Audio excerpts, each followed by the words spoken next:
So what have I learned from my life's research? Oh my God, that's a lot.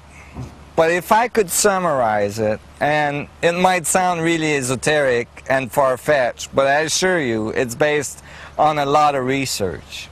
I believe that the history of our world may be quite different than what we've been told and taught. That in fact, the missing link between the Neanderthal and the Homo sapien is not just one link, but is a whole chain of events that have to do with advanced civilization coming to the Earth, finding the Earth in a state of very low level of evolution, and mixing their genes with ours to help the evolution along, producing the Homo sapien with the larger brain and so on. This change or this advancement in our evolutionary step is described and in many different societies around the world, in ancient texts, in legends, in myth of creation, all defining these advanced civilization coming to the Earth, called the sun gods or the sons of God, having children with the women of the Earth, or mixing their genes with the people of the Earth to produce this new human. And I believe that that interaction with this advanced civilization has been there all along our history. That at first they may have given us even advanced technology, one of the most powerful piece of technology they had. A technology that could fly a ship or produce large amount of energy or produce fields that helps things grow, that can structure water, that can do all sorts of things that we would think of even today as miraculous. That very advanced technology, I believe, was present at the earliest time of our history, and then was removed eventually because of a need to allow our growth to mature before we would have that level of power again.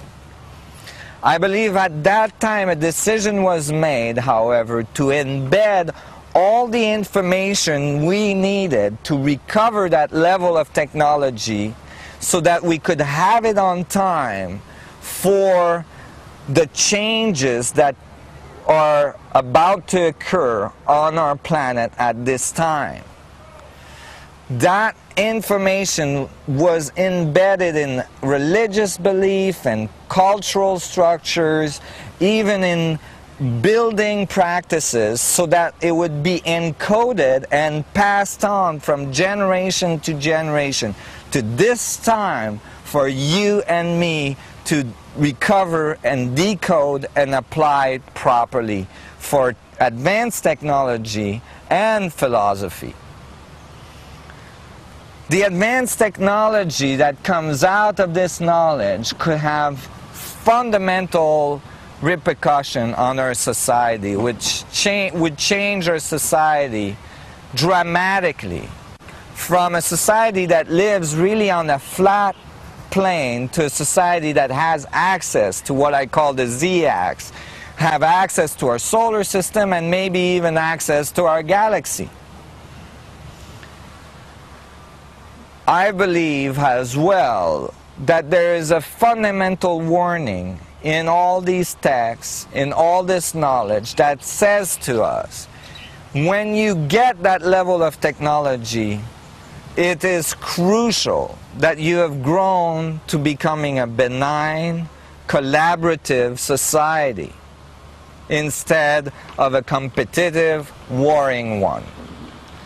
And I think, and I see around me, and I see in the development of this planet and of this earth, our society at this time, that we are learning those lessons very rapidly. The field is very polarized. Many people are choosing peace, spiritual involvement, and collaboration. And many are choosing war and competition. And it's becoming obvious which one is most powerful, which one is the one that is going to be necessary for our evolutionary step at this time in history. I think we're going to be pushed along to learn those lessons because of changes as well on our planet that is going to create a certain amount of stress on our society to force us to collaborate. I am so excited to be here at this time in history when we're about to cross the event horizon of our evolutionary development. To do it with you, to do it with all of us, in collaboration, in peace. I feel that we are entering into an era of galactic relationship when we can rise to our full potential and become the galactic beings that we are.